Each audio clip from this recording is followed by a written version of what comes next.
ఈ ఇంటర్వ్యూ ప్రత్యేకత ఏంటంటే ప్రస్తుతం 14,700 కిలోమీటర్ల దూరంలో ఉన్న మీతో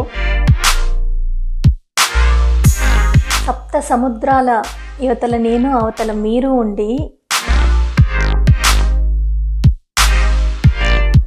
మీరు ఉండే సిటీలో కానీ మిగతా అక్కడి ప్రాంతాల్లో ఉండే తెలుగు ఎన్ఆర్ఐల పరిస్థితి ఇప్పుడు ఎలా ఉంది? మాకు తెలిసిన వాళ్ళు, మా వారికి తెలిసిన వాళ్ళు, నాకు తెలిసిన ఫ్రెండ్స్లో ఒక 3-4కి పాజిటివ్ వచ్చింది. సోషల్ మీడియాలో మీకు వస్తున్న కామెంట్స్పై మీరు ఒక్కోసారి చాలా ఫైర్ అవుతున్నారు. మీ ఫాలోవర్స్కి ఏం చెప్పాలనుకుంటున్నారు? డ్యాన్సర్గా, వాయిస్ ఓవర్ ఆర్టిస్ట్గా, యాంకర్గా, రేడియో జాకీగా, లిరిక్ రైటర్గా, సింగర్గా, అబ్బో ఇలా చెప్పుకుంటూ పోతే బాగా పాపులర్ అయిన మీ టిక్ టాక్ వీడియో ఏదండి? ఎలాంటి కామెంట్స్ వచ్చాయి? ఈ మధ్య కాలంలో కానీ బాగా వైరల్ అయ్యి నాకు చాలా పాజిటివ్ కమెంట్స్ వచ్చింది మాత్రం, ఎవరేమనుకున్నా నువ్వు ఒప్పుకోకున్నా నీ మీద నా ప్రేమ నిండుకుండా బావ 7 అడుగులు నీతో నడుచుడే బావ అని ఉంటుంది ఫోక్ సాంగ్. ఇక మీ డ్యాన్స్ విషయానికి వస్తే దుమ్ము రేపే స్టెప్పులు వేస్తున్నారు.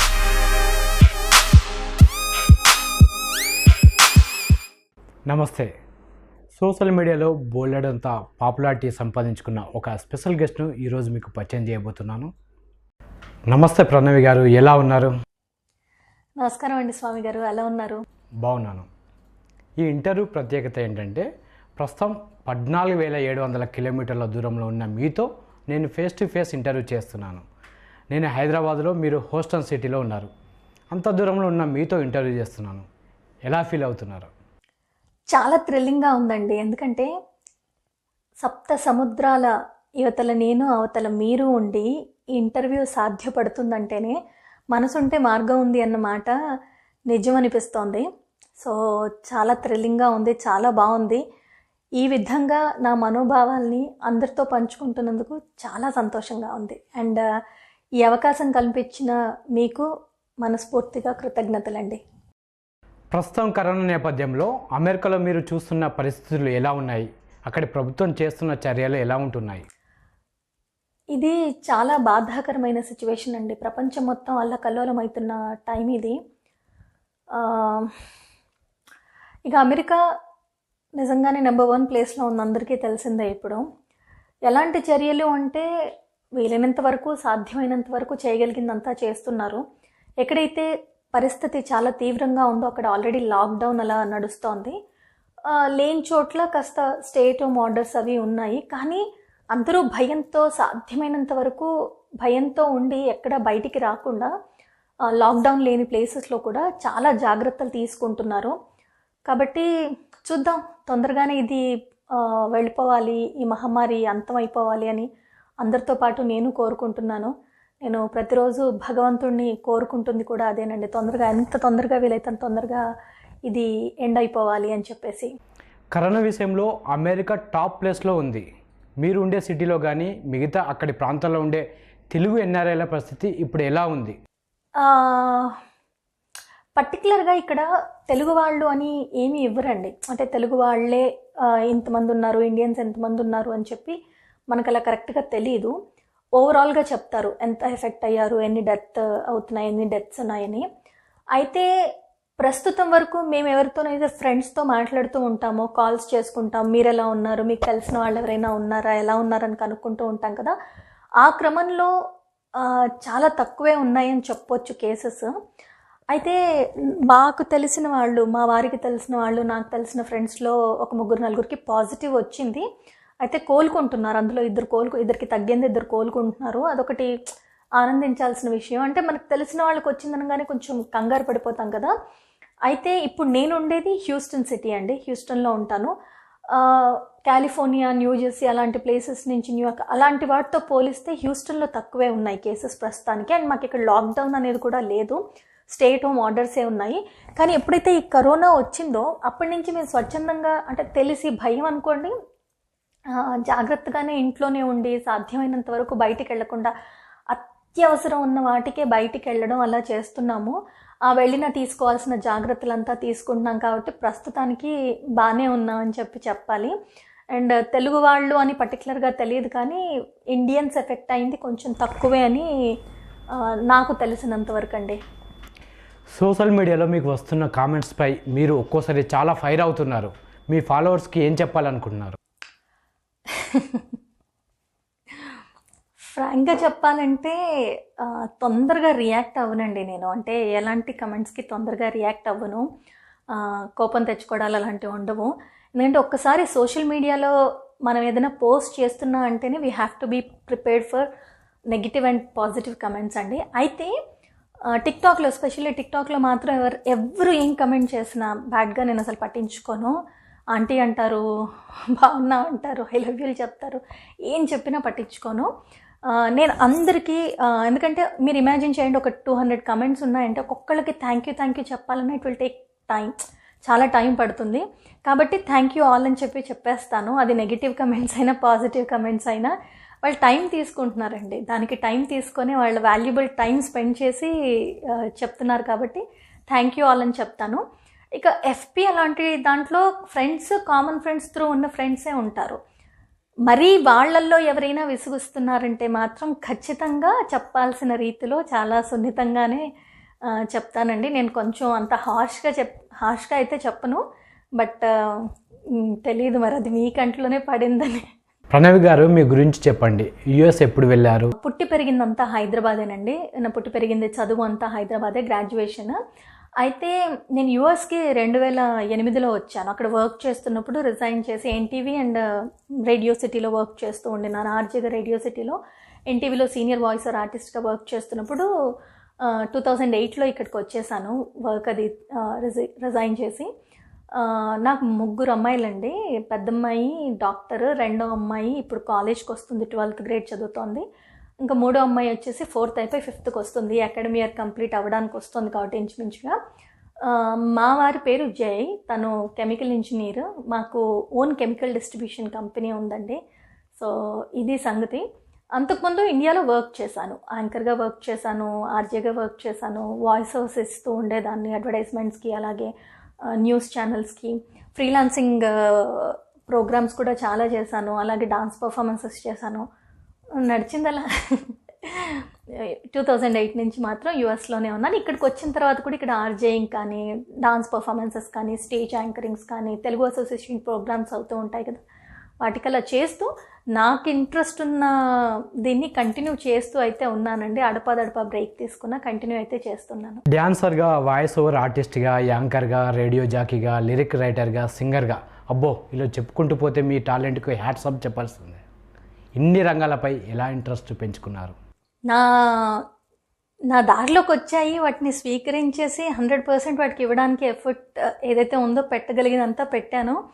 ఏదైతే సక్సెస్ వచ్చిందో ఓన్లీ బికాస్ ఆఫ్ నేను ప్రయత్నం చేయడం వల్ల కూడా అండి. అంటే దానికి 100% ఇవ్వాలన్న ఆ పట్టుదల ఒకటి ఉంది చూడండి, అది డెఫినెట్గా ఉంది నాకు. ఏది చేసినా అంటే చూసి నేర్చుకునే తపన కూడా ఉంది. ఎవరైనా ఏదైనా చేస్తున్నారంటే ఎలా చేస్తున్నారు అని చూసి నేర్చుకునే తపన కూడా చాలా ఉంది నాకు. ఆ ప్రయత్నంలో ఏది వచ్చినా అది నేను 100% చేయడానికే ప్రయత్నం చేశాను. ఇంకా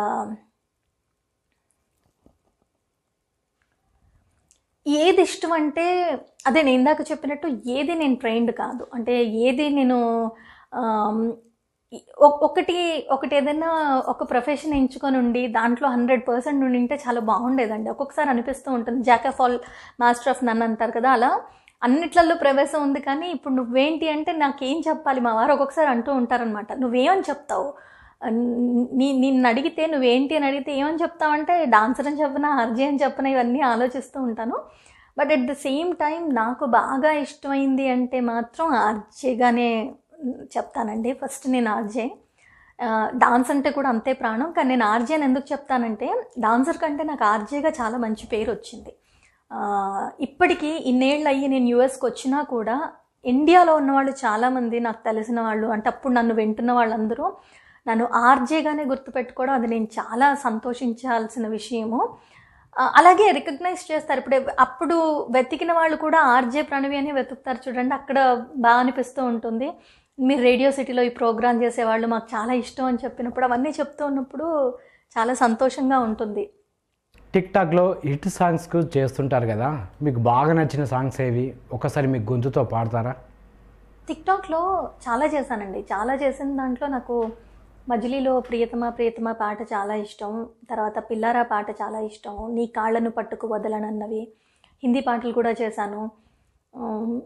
నాకు ఎక్కువగా లిరికల్ వాల్యూ ఉన్న పాటలు చాలా ఇష్టము. ఎక్కువగా పాటలే చేస్తూ ఉంటాను, డాన్స్ మీద పిచ్చి ఎక్కువ ఉంది కాబట్టి. అయితే రీసెంట్గా చేసిన వాటిల్లో ఎన్నెన్నో వర్ణాలు. అయితే నా దురదృష్టం అని చెప్పాలేమో, నాకు బాగా నచ్చి చాలా ఇష్టంగా చేసినవి ఏవి వైరల్ అవ్వలేదండి. నేను ఏవైతే అవ్వవో అనుకున్నానో అవి వైరల్ అయ్యాయి. బట్ నేను మనస్ఫూర్తిగా చెప్పాను కదా, నేను ఏ రోజు వ్యూస్ కోసమో కమెంట్స్ కోసమో షేర్స్ కోసమో చెయ్యి, కాబట్టి నాకు మాత్రం చాలా తృప్తినిచ్చిన పాటలు అండి అవన్నీ. నేను ఇందాకే చెప్పాను నేను సింగర్ని కాదని. ట్రై చేస్తాను. ఎన్నెన్నో వర్ణాలు అన్నింట్లో అందాలు, ఒకటైతే మిగిలేది తెలుపేనండి. నలుపేమో నాకిష్టం, మీ మనసు మీ ఇష్టం, నా కోసం మీ ఇష్టం వదలొద్దండి. మీ మది తొందర చేసే బాటను వీడక మీరు సాగిపోండికా. నేను సింగర్ని కాదండి, నన్ను వదిలేయండి. సింగర్స్ అందరూ కర్రలు పట్టుకొని వచ్చి నించుంటారేమో. బాగా పాపులర్ అయిన మీ టిక్ టాక్ వీడియో ఏదండి? ఎలాంటి కామెంట్స్ వచ్చాయి? బాగా పాపులర్ అయిన టిక్ టాక్ అంటే కొత్తల్లో, అంటే నాకు ఎక్కువగా ఫాలోవర్స్ తర్వాత వ్యూస్ రావడానికి కారణమైనవి 2 ఉన్నాయండి. ఒకటి బిల్లు షేజాది అని చేస్తారు, ఆవిడ హిందీ టిక్ టాక్స్ చేస్తారు. ఆవిడకి చాలామంది ఫాలోవర్స్ ఉన్నారు. ఆవిడ వాయిస్ ఒకటి ఎక్కువగా వైరల్ అయింది. తర్వాత తెలుగులో కూడా ఒకటి అలాగే అయింది. కానీ ఈ మధ్య కాలంలో కానీ బాగా వైరల్ అయ్యి నాకు చాలా పాజిటివ్ కమెంట్స్ వచ్చింది మాత్రం ఒకటి ఉందండి. ఒక ఫోక్ సాంగ్ అనుకుంటాను. ఎవ్వరేమనుకున్నా నువ్వు ఒప్పుకోకున్నా నీ మీద నా ప్రేమ నిండుకుండా బావ 7 అడుగులు నీతో నడుచుడే బావ అని ఉంటుంది ఫోక్ సాంగ్. దానికి చాలా పాజిటివ్ వచ్చాయండి. Almost 1 million views. అవన్నీ కూడా మిగతావి కూడా 1 మిలియన్ వ్యూస్ ఉన్నా కూడా దీనికి చాలా పాజిటివ్ కమెంట్స్ వచ్చాయి. చాలా బాగున్నాయని, అందరూ ఎక్స్ప్రెషన్స్ చాలా బాగున్నాయి, డాన్స్ బాగా చేశానని, తర్వాత మంచి కాంప్లిమెంట్సే వచ్చాయి అన్నమాట. ఎక్కువగా ఎక్స్ప్రెషన్స్ బాగున్నాయని, తర్వాత డాన్స్ బాగా చేస్తానని, ఎక్స్ప్రెషన్స్ బాగున్నాయని ఎక్కువగా కాంప్లిమెంట్స్ వస్తాయి. కళ్ళు బాగున్నాయని కాంప్లిమెంట్స్ వస్తాయి. కామన్గా ఇవేనండి, కామన్గా ఇవే వస్తాయి. లిరిక్ రైటర్గా ఒక సీడీ కూడా విడుదల చేశారు. మీరు ఎలాంటి పాటలు రాశారు? వాటికి ఎలా రెస్పాన్స్ వచ్చింది? క్షేత్రం తీర్థం అని సాయిబాబా పాటలేనండి. 6 పాటలు సాయిబాబా పాటలే. నా ఫ్రెండ్ మహేష్ ధీరా మ్యూజిక్ డైరెక్షన్లో చేశాము 6 సాయిబాబా పాటలు. అయితే మంచి రెస్పాన్స్ వచ్చిందండి. విన్నంత వరకు విన్నవాళ్ళు ఎవరైనా అందరూ చాలా బాగా రాశాననే చెప్పారు. నేను ఎక్కువగా సరిగ్గా ప్రమోట్ చేసుకోలేకపోయానేమో, అందుకే ఎక్కువగా రీచ్ అవ్వలేదు అని అనిపించింది. అయితే విన్నవాళ్ళు మటుకు బాగా రాశాననే మెచ్చుకున్నారు. అలాగే లిరిక్ రైటర్ చైతన్య ప్రసాద్ గారిని నేను గురువు గారిగా భావిస్తూ ఉంటాను. నాకు ఆయననే కాదు, మిగతా వాళ్ళు విన్న వాళ్ళు ఆర్పి గారు, అంటే ఆడియో ఫంక్షన్కి ఆర్పి గారు, జమినీ సురేష్, అలాగే లక్ష్మీ భూపాల్ గారు, భాస్కర్ భట్ల రవి గారు, రవికుమార్ గారు, వీళ్ళందరూ వచ్చారు. విన్నంత వరకు అందరూ బాగుందని చెప్పారు. అయితే స్పెషల్గా మా గురువు గారు ఏంటంటే, ఆయన్ని పదే పదే ఎక్కువగా అడుగుతూ ఉంటాను కదా, అడిగినప్పుడు ఆయన చెప్పింది ఏంటంటే, ఏ తప్పులు రాయలేదు. ఇక్కడ ఇది కాకుండా ఇంకోటి రాసింటే బాగుండు, లేకపోతే ఇది రాయొద్దు, ఇలా రాయకుండా ఉండాల్సింది అన్న మాట ఆయన అనలేదు. తప్పులేం లేవు అని చెప్పడమే, అది మొదటి ప్రయత్నంలో తప్పులు లేకుండా రాశానన్న ఒక చిన్న సంతోషం అయితే ఉంది. కాకపోతే అది రీచ్ అవ్వాల్సినంత రీచ్ అవ్వలేదన్న బాధ ఉంది. ఇప్పుడు చూస్తున్న వాళ్ళందరూ ఒక్కసారి ప్రణతి మనసు పలికి అని ఉంటుంది, నా టిక్టాక్ ఐడి కూడా అదే, ప్రణతి మనసు పలికి అని. ఒకసారి యూట్యూబ్ ఛానల్లోకి వెళ్ళి పాటలు వినండి, నచ్చితే మీరు కమెంట్ చేయండి. అదొకటి నేను రిక్వెస్ట్ చేయగలను.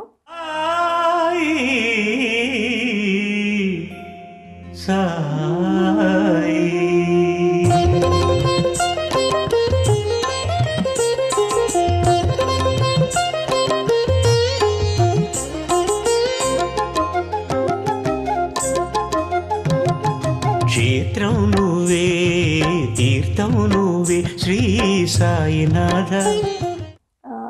అవి కాకుండా నేను మదర్స్ డేకి అమ్మ మీద రాశానండి, కృష్ణుడి పాట రాశాను, అలాగే ఉగాది పాట రాశాను. అవన్నీ ఇంకా అదే ప్రయత్నంలో ఉన్నాను. ఒకవైపు రాస్తూ ఇంకోవైపు టిక్ టాక్స్ చేస్తూ.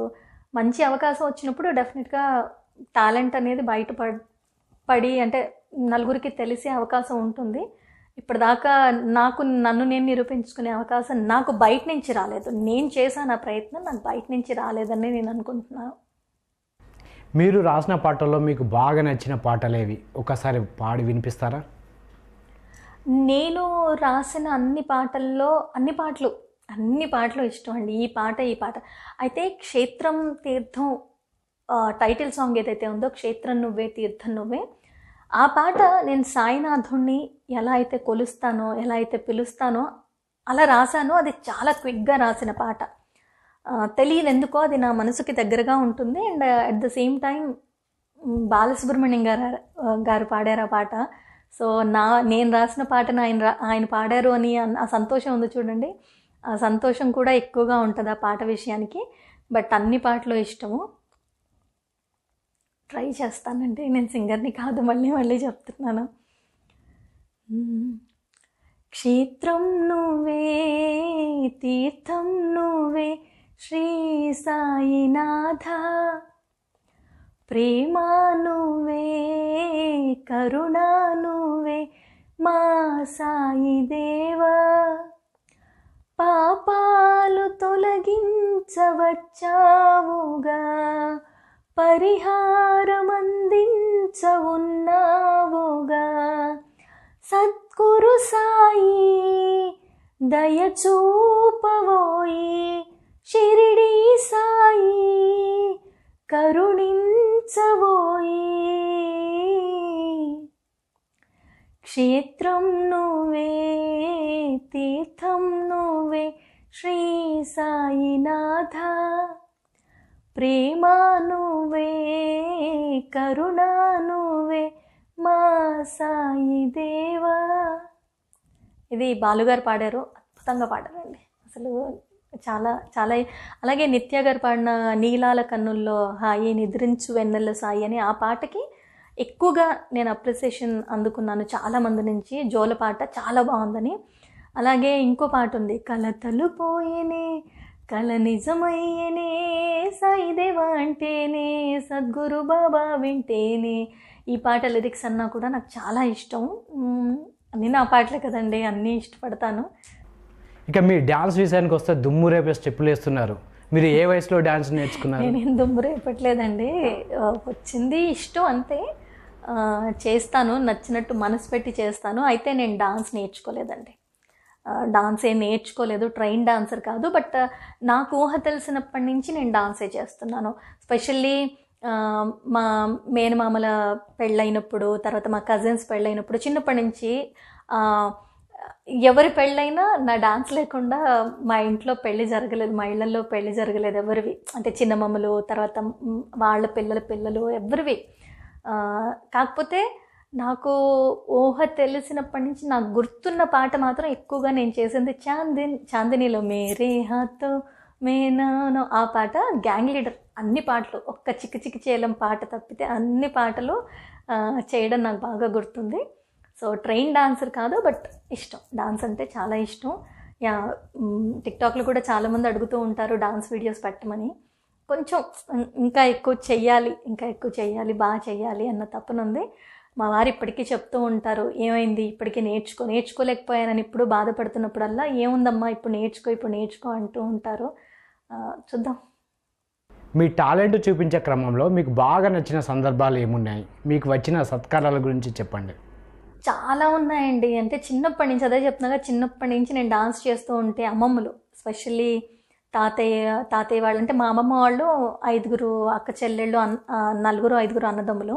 సో ఆ తాతయ్యలు, ఇటు అమ్మమ్మలు, చిన్నమ్మ అందరూ నేను డాన్స్ చేస్తున్నానంటే అందరూ వచ్చేసి డబ్బులు తిప్పేసి దిష్టి తీసేసి, అవన్నీ చిన్నప్పటి నుంచి బోల్డ్ అన్ని మెమరీస్ ఉన్నాయి.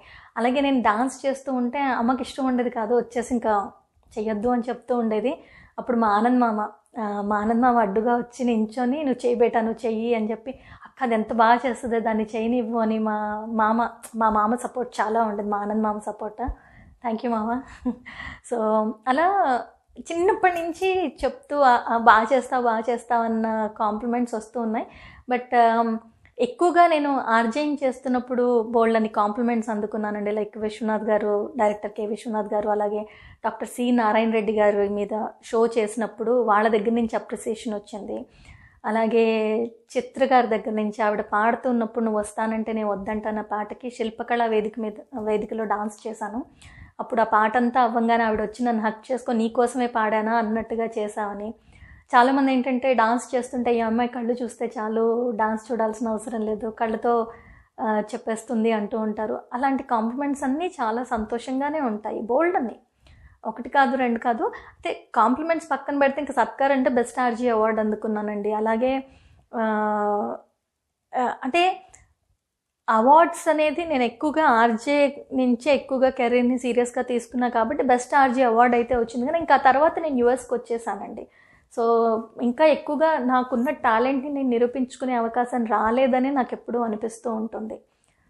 అలా కాకుండా అందరూ ఇచ్చే కాంప్లిమెంట్స్, మా గురువు గారి దగ్గర నుంచి ఎఫ్బీలో నా ఫ్రెండ్స్ కానివ్వండి, నా చుట్టూ ఉన్న ఫ్రెండ్స్, నా ఫ్రెండ్స్, మా వాళ్ళు అందరూ ఇచ్చే ఈచ్ అండ్ టిక్టాక్లో పెట్టే ప్రతి ఒక్క comment it's more valuable for me. ఎందుకంటే వాళ్ళు టైం తీసుకొని వాళ్ళు ఒక్కొక్క కమెంట్ పెడుతూ ఉంటే ఎంత ఆనందంగా అనిపిస్తూ ఉంటుందో, అంతకంటే ఏం కావాలండి. సంతోషం, నాకు అవే సంతోషం. అండ్ ఇప్పుడు ఈ సందర్భంగా అందరికీ పేరు పేరున అలా నన్ను ఎంకరేజ్ చేసిన నా ఫ్రెండ్స్కి, నా ఫ్యామిలీ మెంబర్స్కి, ప్రతి ఒక్కరికి ఇలా థ్యాంక్స్ చెప్పుకుంటున్నాను. Thank you all so much. Me goal ఏమిటి? ముందు ఏం చేయబోతున్నారు? గోల్ అంటే నవ్వేస్తారేమో చెప్తే, ఉన్నాయండి, మంచి పాటలు రాయాలని ఉంది. మంచి హీరోస్ ఉన్నారు కదా మనకి, రామ్ చరణ్, జూనియర్ ఎన్టీఆర్, ప్రభాస్, మహేష్ బాబు గారికి, శర్వానంద్, నాని, ఇలా చెప్పుకుంటూ పోతే అందరి సినిమాల్లో మంచి పాటలు రాయాలని ఉంది. మంచి లవ్ సాంగ్స్ రాయాలని ఉంది. అదే అవకాశం ఎప్పుడైనా ఎవరైనా నమ్మి ఒక అవకాశం ఇస్తే కదండి మనం ఏంటో ప్రూవ్ చేసుకునేది. సో అలాంటి అవకాశం రావాలని పగటి కళ్ళు రాత్రి కళ్ళు అన్నీ కంటూ ఉంటాను. పైగా బెస్ట్ లిరిసిస్ట్గా అవార్డు అందుకోవాలని చాలా ఉంటాయి, చెప్తే కళ్ళకేంటండి. అయితే అవి సాకారం చేసుకునే ప్రయత్నం అయితే నేను చేస్తున్నాను. నాకు చేతనైనంత వరకు నా ప్రయత్నం నేను చేస్తున్నాను. చూద్దాం. ప్రస్తుతానికి గోల్ అంటే ఇంకంతేనండి. అండ్ సినిమా అవకాశాలు కూడా వస్తున్నాయి. మంచి ఏదైనా రోల్ ఉండి కరెక్ట్గా నేను జస్టిఫై చేయగలను. ఎందుకంటే టిక్టాక్లో చేసినంత ఈజీ కాదు కదండి. ఎంతోమంది ఉంటారు టిక్టాక్లో పెట్టుకుంటాను, సెల్ఫీ పెట్టుకొని ఎవరికి వాళ్ళు చేసుకుంటాము. అది చూసి అవకాశాలు వస్తున్నాయి. కానీ బట్ చూద్దాం, మంచి అవకాశం వచ్చి నన్ను నేను నిరూపించుకునే టైం వస్తే డెఫినెట్గా మూవీ కూడా చేస్తానండి. అభివృద్ధి చెందిన దేశం అమెరికా, అభివృద్ధి చెందుతున్న దేశం భారత్, రెండు దేశాల మధ్య గమనించిన తేడా ఏంటి? అభివృద్ధి చెందుతున్న దేశం, అభివృద్ధి చెందిన దేశం, ఈ రెండు పక్కన పెట్టేస్తేనండి ఇప్పుడు ఇండియా దేనికి తక్కువ కాదండి. ఎందుకంటే ఇప్పుడు చూస్తే ప్రస్తుత పరిస్థితుల్లో ట్రంప్ లాంటి అంటే అభివృద్ధి చెందిన అగ్రరాజ్యం నుంచి ఇండియాకి కాల్ చేసి, అంటే మన పిఎంకి కాల్ చేసి మెడిసిన్ కావాలని అడగడం అనేది మనం చాలా గర్వించదగ్గ విషయమే కదా. అభివృద్ధి చెందలేదు అన్న విషయం పక్కన పెడితేనండి ఇండియా దేనికి తీసిపోదు. అయితే ఒకటి నేను గమనించిన తేడా అంటే ఇక్కడ ఫ్యామిలీ టైం నాకు ఎక్కువగా కనిపిస్తుంది. నేను ఇప్పుడు ఇండియాకి వెళ్ళినప్పుడు కంపారిటివ్లీ నా బ్రదర్స్ని చూస్తాను, వాళ్ళందరినీ చూసినప్పుడు అక్కడ ఒక 1 month ఉన్నాక అప్పుడు అనిపిస్తూ ఉంటుందన్నమాట. ఓకే, ఇక్కడ 5 రోజులు కష్టపడి ఆ వీకెండ్స్ ఎవరికి వాళ్ళు ఫ్యామిలీ టైం చాలా చాలా ఇదిగా ప్రొడక్టివ్గా ఉంటుందండి. అది కొంచెం ఇండియాలో తక్కువ అనిపిస్తూ ఉంటుంది. అక్కడ అందరూ ఉంటారు కదా, ఇక్కడంటే ఒక్క ఫ్యామిలీయే ఉంటుంది, అక్కడ అలా కాదు. బట్ ఇంకా మిగతా విషయాల్లో నేను దేన్ని ఇండియన్ తక్కువ చేయనండి. ఎందుకంటే మరి భారత్ మహాన్ అండ్ మనం ఏం తక్కువ కాదు. కాకపోతే ఈ సందర్భంలో ఒక విషయం చెప్పాలి. టిక్టాక్లో రీసెంట్గా నేను కరోనా మీద కూడా ఒక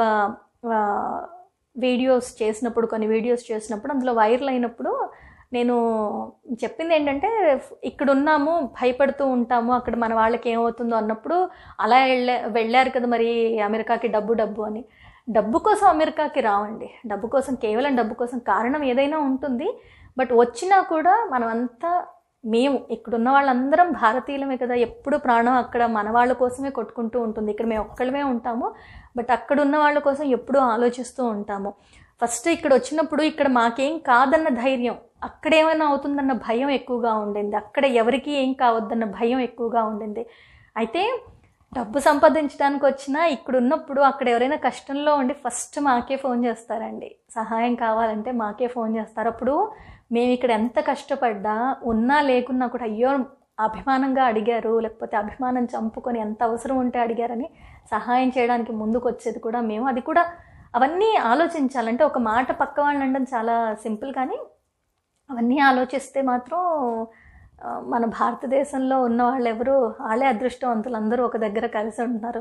మేము చూడండి ఒంటరిగా ఉన్నాము, అక్కడ వాళ్ళ గురించి ఆలోచిస్తున్నాం. సో అది నేను ఇండియాని తక్కువ చేయనండి ఏ విషయంలో. ఇండియా ఈ అగ్రరాజ్యానికి తీసిపోదు. ఇప్పుడు అగ్రరాజ్యం ఉన్నట్టు అగ్రస్థానంలోనే ఉంది కదా కరోనా, మరి కష్టపడుతోంది కదా. ఇండియాలోనే చాలా తొందరగా క్విక్గా డెసిషన్ తీసుకొని ఇండియానే కంట్రోల్లో ఉంది. సో మన దేశమేనండి. ఆ సంస్కృతి సాంప్రదాయాలకు కానీ దేనికైనా మన దేశం మన దేశమే, మన వాళ్ళే. ఆప్యాయతలు అభిమానాలు అవన్నీ. మీరు వివిధ రంగాల్లో ప్రతిభ చూపిస్తూ ఎంతోమంది అభిమానులను ఏర్పరచుకున్నారు. ఒక మగాడి విజయం వెనుక ఒక స్త్రీ ఉంటుందంటారు కదా, మీ విజయం వెనుక ఎవరు ఉన్నారు? అభిమానులు నేను అన్నండి, అభిమానం చూపిస్తున్నారు కరెక్టే, కానీ నేను ఎప్పుడు ఫ్యాన్స్ అని అనొద్దని చెప్తూ ఉంటాను. ఈవెన్ టిక్టాక్లో కూడా ఎవరైనా అన్నా కూడా చెప్తూ ఉంటాను, బయట ఎవరు చెప్పినా కూడా. ఎందుకంటే ఏమో ఒక చిన్న కామెడీగా చెప్తాను. ఎండాకాలంలో మనకు ఫ్యాన్ అవసరం, వేసుకుంటాం. చలికాలంలో చలేస్తుంది, ఫ్యాన్ ఆఫ్ చేసేస్తాం అనిపిస్తుంది. సో అప్పుడు ఫ్యాన్ వద్దు కదండి, మనకు ఫ్యాన్ అవసరం లేదు కదా. అందుకే ఫ్యాన్స్ ఇలాంటివి వద్దు. మన ఆప్యాయత, ప్రేమ, అనురాగాలు ఏవైతే ఉంటాయో, మన అన్న ఆ చిన్న కన్సర్న్ ఏదైతే చూపిస్తారో that is more important than anything అనిపిస్తుంది. సో అలా అక్క, అన్న అంటే వరుసలు పెట్టి నేను నీకు తమ్ముడిని అవుతాను, అక్క అని పిలిచేవాళ్ళు ఉన్నారు, వదిన అని పిలిచేవాళ్ళు ఉన్నారు, అమ్మ అంటారు, ఆంటీ అంటారు, అన్న కూడా బాగుంటుంది. అలా ఎన్నో వరుసలు పెట్టి పిలుస్తూ ఉంటారు. అదే చాలా సంతోషంగా అనిపిస్తూ ఉంటుంది. అదొక పాట. ఇక ప్రతి మగాడు విజయం వెనకాల ఆడవాళ్ళు ఉంటారు, లేకున్నా మగవాళ్ళు విజయం సాధిస్తున్నారు అనుకోండి, అది వేరే విషయం.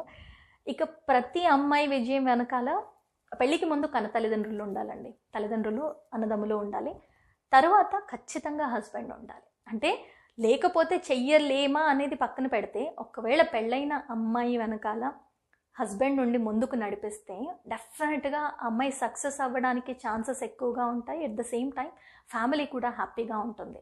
లేకపోతే ఒక చిన్న సామెత ఉంది, ఇంట గెలిచి రచ్చ గెలవాలి అని. బయట మీరు ఎంత పేరు సంపాదించుకున్నా ఇంటికి వచ్చి గొడవలు, ప్రశాంతత లేకుండా పడుకునేటప్పుడు ఆ మనశ్శాంతి లేకపోతే ఎంత పేరు సంపాదించుకొని ఏం లాభం చెప్పండి. అందుకే నాకు డెఫినెట్గా అది మాత్రం ప్రతి పెళ్ళైన ఆడవాళ్ళ వెనకాల హస్బెండ్ ఖచ్చితంగా ఉండి తీరాలి. హస్బెండ్ సపోర్ట్ ఖచ్చితంగా మనస్ఫూర్తిగా ఉండాలి. మీ హస్బెండ్ ప్రోత్సాహం ఎలా ఉంది? టిక్టాక్లో ఆయనను కూడా దింపే ప్లాన్లో ఉన్నట్టున్నారు. మా హస్బెండ్ ప్రోత్సాహం 200, 300, 400% ఉందని చెప్పాలి. పాపం ఎప్పుడు ఏది కాదనరు, నాకు ఇష్టం ఉన్న చేయనిస్తారు. ఎందుకంటే ఆయన ఎప్పుడూ చెప్తూ ఉంటారు, వెనక్కి తిరిగి చూసుకుంటే నేను ఇది చేయలేకపోయానే నువ్వు బాధపడద్దు, సో నీకు నచ్చింది చెయ్యి అని. ఇప్పుడు టిక్టాక్ నేను చేస్తూ ఉంటాను, చాలామంది కమెంట్స్లో నేను వేరే వాళ్ళతో డ్యూయట్స్ చేసినప్పుడు కమెంట్స్లో పెడుతూ ఉంటారు, మీ వారు చూసారా ఇది అని. అప్పుడు నాకు నవ్వొస్తూ ఉంటుంది, ఆయనకు తెలియకుండా నేను చెయ్యను, అది యాక్టింగ్ లాగే తీసుకొని చేస్తాను కదండి. ఇప్పుడు నాకు నిజంగా సినిమా అవకాశం వచ్చింది, రేపు పొద్దున్న చేయాల్సి వచ్చింది, ఇది కూడా ఒక యాక్టింగ్ లాగే. తర్వాత నాకున్న ఇష్టాన్ని ఆయన గౌరవిస్తున్నారు, ఆయన సపోర్ట్ ఖచ్చితంగా ఉంది. ఆయన సపోర్ట్ లేకపోతే మాత్రం నేను ఏమీ చేయగలిగేదాన్ని కాదు. సో ఆయన సపోర్ట్ 100కి 200% ఉందనే చెప్తా, ఇంకెక్కువే ఉంది. సో ఆయన టిక్టాక్లో ఒక చచ్చిన దగ్గర ఇంపాసిబుల్. చాలామంది నన్ను అడుగుతూ ఉంటారు, మీ హస్బెండ్ని చూపించండి అని. సో కొన్నిసార్లు ఆయన ఫోటో వెనకాల పెట్టి, గ్రీన్ మ్యాట్లో వెనకాల ఫోటో పెట్టి, లేకపోతే కొన్ని ఫొటోస్ పెట్టి టిక్టాక్స్ చేసి పెడుతూ ఉంటాను. ఇగో ఇలా చూపించగలను, కానీ ఆయన టిక్టాక్ చేయరని. ఆయన టిక్టాక్ లేదండి, ఎందుకంటే ఆయన ఫీల్డ్ వేరు. ఇప్పుడు నాకు ఆయన 100% ప్రోత్సాహం ఇచ్చి నాకు ఇష్టం ఉన్నది చేయడానికి ఎటువంటి అభ్యంతరం చెప్పినప్పుడు, ఆయనకి ఇష్టం లేనిది చేయమని నేను ఎలా ఫోర్స్ చేయలేను కదా. సో నేను ఫోర్స్ చేయను, ఆయన చేయరు, రెండు. అంటే ఈ సందర్భంలో ఒకటి చెప్పాలండి, ఇంట్లో ప్రోత్సాహం ఉన్నా కూడా చుట్టూ మన స్నేహితులు ఎవరైతే ఉంటారో వాళ్ళ ప్రోత్సాహం కూడా చాలా కావాలి మనకి. ఎందుకంటే ఇంట్లో ఎంత ప్రోత్సాహం ఉండి ఎవరి మాటలు పట్టించుకోవద్దు అనుకున్నా మరీ చాలా క్లోజ్డ్ సర్కిల్ ఉంటుంది ప్రతి ఒక్కళ్ళకి. వాళ్ళ దగ్గర నుంచి నెగిటివ్ ఫీడ్బ్యాక్ కానీ నెగిటివ్ వైబ్స్ కానీ వస్తే ఎంతో కొంత మనసు కొంచెం ఇబ్బంది పడుతూ ఉంటుంది. ఎంత పట్టించుకోవని అనుకున్న వాళ్ళకైనా ఎక్కడో అక్కడ మనసు కొంచెం ఇబ్బంది పడుతూ ఉంటుంది.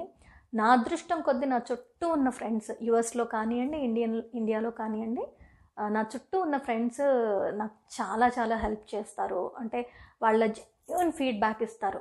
బాగుంటే బాగుందంటారు, లేదంటే లేదు, ఇంకా బాగా చేయొచ్చు ప్రణవ్, ఇలా కాదు అలా కాదు. స్పెషల్లీ నా ఫ్రెండ్ సీను అని ఉన్నాడు, తనైతే ఏదన్నా నచ్చలేదంటే లేదు నువ్వు మళ్ళీ చేయగలవు, చెయ్యి. అలాగే మా గురువు గారు కూడా, చైతన్య ప్రసాద్ గారు కూడా, నాకు ఇతను తెలియక రావట్లేదండి, నువ్వు ప్రయత్నించు అని చెప్తారు, కానీ నేను హెల్ప్ చేయను. నేనంటే సహాయపడతాను. ఎలా సహాయపడతాను? నువ్వు ఇంకా నాలెడ్జ్ నేర్చుకోవడానికి సహాయపడతాను, కానీ నువ్వు చెయ్యగలవు, నువ్వే రాయి, నువ్వే ఆలోచించు అని నాకు నిజంగా నా బుర్రకి వీళ్ళిద్దరూ అండి, అటు మా గురువు గారు, ఇంకో గురువు అని అనుకుంటాను నేను సీనుని. సో వీళ్ళిద్దరూ నాకు చాలా హెల్ప్ చేస్తారు. నిజంగా నేను ఆలోచించడానికి నాకంటే ఎక్కువ వాళ్ళు నన్ను ప్రోత్సహిస్తారు. అలాంటి ఫ్రెండ్స్ ఉన్నారు. అలాగే నేను ఈ టిక్టాక్ స్టార్ట్ చేయడానికి కానీ లేకపోతే పాటలు రాయడానికి కానీ కారణమైన మరో ముఖ్య వ్యక్తి ఉన్నారు. సో తన సపోర్ట్ లేకుండా తనను ముందుకు ప్రోత్సహించకపోతే నేను అలా చేసేదాన్ని కాదు. మా జ్యోతక్క ఉంది, మా జ్యోతక్క సపోర్ట్ లేకుండా, అంటే నాలో సంతోషమే అది. నేను ఏదన్నా చెయ్యాలి అన్నప్పుడు నా మనసు ప్రశాంతంగా ఉండాలంటే తనని తలుచుకుంటే చాలు, నేను హ్యాపీగా ఉంటాను. వీటన్నిటికీ నా ఇంట్లో ఫ్యామిలీ వాళ్ళు సపోర్ట్ చేస్తారు. అంటే ఏదున్నా అదంతా ఒక పక్క అయితే, వీళ్ళ నలుగురు ఒక పక్క అయితే, ఇక్కడ ఉండి వీళ్ళు సపోర్ట్ చేసేది కుడి ఎడమ భుజాల్లాగా ఉండి నాకు సపోర్ట్ చేసి నన్ను ముందుకు తీసుకెళ్తున్నారు. అలాగే సపోర్ట్ చేస్తున్న ఫాలోవర్స్ కానివ్వండి, ఫ్రెండ్స్ కానివ్వండి, అంటే నేను ఫాలోవర్స్ కంటే ఫ్రెండ్స్ అని అంటాను, వాళ్ళందరూ కూడా మంచి ఫీడ్బ్యాక్ ఇస్తారు. టిక్టాక్లో కూడా చాలామంది ఫ్రెండ్స్ అయ్యారు. మాకు యూఎస్లో ఉన్న టిక్టాక్ ఎవరైతే చేస్తారో తెలుగు వాళ్ళు చాలామంది, ఇప్పుడు టిక్టాక్ చిరు అంటారు కదా, తను చాలామంది, ఇంకా నేను ఒక పేరు చెప్పి మళ్ళీ ఇంకోళ్ళు పేరు చెప్పకపోతే ఫీల్ అవుతారని నేను చెప్పట్లేదు, బట్ అందరూ టాలెంటెడ్, అందరూ బాగా చేస్తారు, అందరి సపోర్ట్ నాకు ఉంది. అమెరికా రావాలనుకుంటున్న ఈ తరం యువతకు మీరిచ్చే సందేశం ఏంటి? ఈ తరం యువతరానికి చెప్పేంత నాకు లేదండి. ఎందుకంటే ఇప్పుడు మా అమ్మాయిని తీసుకుంటే తను 18 కదా, రెండో అమ్మాయి టీనేజర్ కదండి, డిఫరెన్సెస్ ఉంటాయి, ఆలోచన విధానంలో చాలా మార్పు ఉంటుంది. ఇప్పుడు నేను ఇప్పటికీ మా అమ్మాయి ఏ చీర పంపిస్తే అది కామ్గా తీసేసుకుంటాను, కట్టుకుంటాను, అది ఏ కలర్ అయినా. కానీ ఇప్పుడు మా అమ్మాయిని ఇది తీసుకుంటే నాకు ఈ కలర్ నచ్చలేదు, నాకు ఇదొద్దు అదొద్దు అని వాళ్ళు చెప్పగలుగుతున్నారు. సో ఈ తరం యువతరానికి చెప్పేంత వయసులో పెద్దదాన్నైనా తెలివితేటల్లో కాదేమో అని నాకు అనిపిస్తూ ఉంటుంది. కానీ ఒకటి మాత్రం చెప్తానండి, ఇప్పుడు నేను టిక్టాక్ గమనిస్తూ ఉంటాను, సరదాగా ఉన్న ఈ టిక్టాక్లో కాంట్రవర్సీస్ ఎక్కువగా ఉంటాయి. ఎంతసేపు తిట్టుకోవడం, లేకపోతే వీళ్ళకి ఇంత ఫాలోవర్స్ ఉన్నారా, వీళ్ళకి ఇన్ని లైక్స్ ఉన్నాయి, సో మన గ్రూప్ నుంచి మనం ఏం చేయగలం, ఎలా చేయగలము, ఇవన్నీ ఏంటంటే నిజం చెప్పాలంటే దీంట్లో చాలామంది యూత్ ఉన్నారు కాబట్టి ఎవరైనా ఒక మంచి విషయము మంచిగా చెప్తే ఒక 100 మంది చూసారనుకుందాం, 100 మందిలో ఒక్కళ్ళైనా కరెక్ట్గా స్పందించారనుకోండి, ఆ ఒక్కళ్ళ వల్ల ఇంకో 10 మందికో 100 మందికో చేరుతుంది, అందులో ఒక్కళ్ళు రెస్పాండ్, అలా ఉంటుంది. అంతేగాని ఇక్కడ ఏమైపోయిందంటే రీసెంట్గా చూస్తూ ఉంటే బయటకు వచ్చేద్దాం ఆ టిక్టాక్లో నుంచి అన్నంత భయం అనమాట. ఎందుకంటే ఎక్కువగా కాంట్రవర్సీస్, ఒకళ్ళ మీద ఒకళ్ళకి జలసీ ఫీలింగ్, మనం చేస్తుంది ఏదో మనం 100% చేద్దాము, ఫలితం వదిలేద్దాము, వస్తుంది ఓపిక పడదాం అన్న ఆలోచన లేదండి. మాకెందుకు రావట్లేదు అన్న ఆలోచనే. ఇప్పుడు 100 200 ఉన్న వాళ్ళకి నాలాగా 200 ఉన్న వాళ్ళని చూస్తే అయ్యో వాళ్ళకి అన్నున్నాయి అనిపిస్తుంది. ఇప్పుడు నాకు 1 మిలియన్ చూస్తున్న వాళ్ళని అలాగే చూస్తే అనిపించాలి కదా, మరి మా వాళ్ళకి 1 మిలియన్ ఉంది, నాకేం 200 ఉన్నాయి కదా అని చెప్పి. సో అలా ఉండదు, ఎవరి టాలెంట్ వాళ్ళది. టిక్టాక్లో స్పెషల్లీ ఏది వైరల్ అవుతుందో ఏది అవ్వదో తెలియదండి. కాబట్టి పేషెన్స్ అనేది ఉండాలి టిక్టాక్ వరకు నేను చెప్పేది. ఇంకా యువతరానిక ఒక్కటేనండి, ఏంటంటే ఏ పని చేసే ముందైనా ఒక్కసారి ఆలోచించి ఒక్క మాట, అంటే తూలే ముందు కానీ చెప్పే ఒక్కసారి ఆలోచిస్తే బాగుంటుందేమో. ఎందుకంటే ఆ మాట బయటికి వచ్చాక మనం వెనక్కి తీసుకోలేము. కానీ ఆ మాట చాలామంది మీద ప్రభావం చూపించుండొచ్చు, ప్రభావం చూపిస్తుంది కూడా. కాబట్టి ఈ తరం యువతరం మీరు ఏం చేస్తున్నా మీ చేతుల్లో నిజంగా ప్రపంచం మీ గుప్పిట్లో ఉంది ఈరోజు. కాబట్టి ఏం చేస్తున్నా ఒక్కసారి ఆలోచించి మంచి మార్గంలో వెళ్ళాలనే నేను కోరుకుంటున్నానండి. అంతకుమించి నేనేం చెప్పేంత గొప్పదాన్ని అయితే కాదు. I request all think before you do something, అంతే. You talk or you do something. అలాగే అమెరికా ఇండియా అని ఏం లేదండి. ఇప్పుడు అదే చెప్పాను కదా ఇందాక చెప్పినట్టు, అమెరికాకి వచ్చి చదువుకోవాలి అని అనుకున్న వాళ్ళు అది వేరు. కానీ పెద్ద డిఫరెన్స్ ఏం లేదు అమెరికాకి ఇండియాకి. ఎక్కడున్నా సంపాదించవచ్చు. కాకపోతే ఇక్కడ డాలర్లో సంపాదిస్తున్నా ఇక్కడికి తగ్గ ఖర్చులు అవి ఉంటాయండి. అక్కడ సంపాదించినంత అక్కడ తగ్గ ఖర్చులు ఉంటాయి. కాబట్టి ఇష్టం, వాళ్ళ ఆలోచన విధానం అవన్నీ దాన్ని బట్టి వాళ్ళు డిసైడ్ చేసుకుంటారు. అవి మాత్రం నేను చెప్పను. బట్ నేను చెప్పేది ఒకటే, ఏం చేసినా 1-2 సార్లు ఆలోచించి మంచి మార్గంలోనే వెళ్తే చాలా బాగుంటుంది. మంచే చూస్తే బాగుంటుంది. ఒకళ్ళు ఏదన్నా అన్నప్పుడు అందులో మనము ఇప్పుడు అంతే కదండి. ఇప్పుడు నేను ఒక ఆలోచనతో చెప్పుండొచ్చు, కానీ మీ దాకా చేరే లోపల అది కరెక్ట్గా చేరలేదనుకోండి, లేకపోతే మీరు తప్పుగా తీసుకున్నారనుకోండి, అర్థమే మారిపోతుంది కదా. చెప్పాలనుకున్న దాని అర్థమే మారిపోతుంది. అవన్నీ మనిషి ఆలోచన మీద ఉంటాయి. కాబట్టి ఒక్కసారి ఆలోచించే విధానంలో ఒక్కసారి మనం 1-2 సార్లు ఆలోచించుకొని 1-2 సార్లు బాగా ఇది కరెక్టా కాదా అని తెలుసుకొని మాట్లాడినా పని చేసినా చాలా బాగుంటుంది. నాకు ఈ అవకాశం ఇచ్చి నా మనోభావాలన్నీ ఇలా షేర్ చేసుకోగలిగాను. ఎందుకంటే చాలా రోజుల తర్వాత నేను ఇలా మాట్లాడుతున్నాను. కాబట్టి ఇలాంటి అవకాశం రావడం నిజంగా నాకు చాలా సంతోషంగా ఉంది. అండ్ నేను పేరున థ్యాంక్స్ చెప్తున్నాను సపోర్ట్ చేస్తున్న వాళ్ళందరికీ. ముందుగా మీకు థ్యాంక్స్ అండి నాకు ఈ అవకాశం ఇచ్చినందుకు. అలాగే నన్ను ప్రత్యక్షంగా పరోక్షంగా నన్ను అభినందిస్తున్న వాళ్ళకి, ప్రోత్సహిస్తున్న వాళ్ళకి, తోడున్న వాళ్ళకి డెఫినెట్గా మీరు ఎప్పుడూ ఇలాగే ఉండాలి అని కోరుకుంటూ మనస్ఫూర్తిగా సర్వే జన సుఖినో భవంతు. మరో ఇంటర్వ్యూతో మళ్ళీ కలుసుకుందాం. నమస్తే.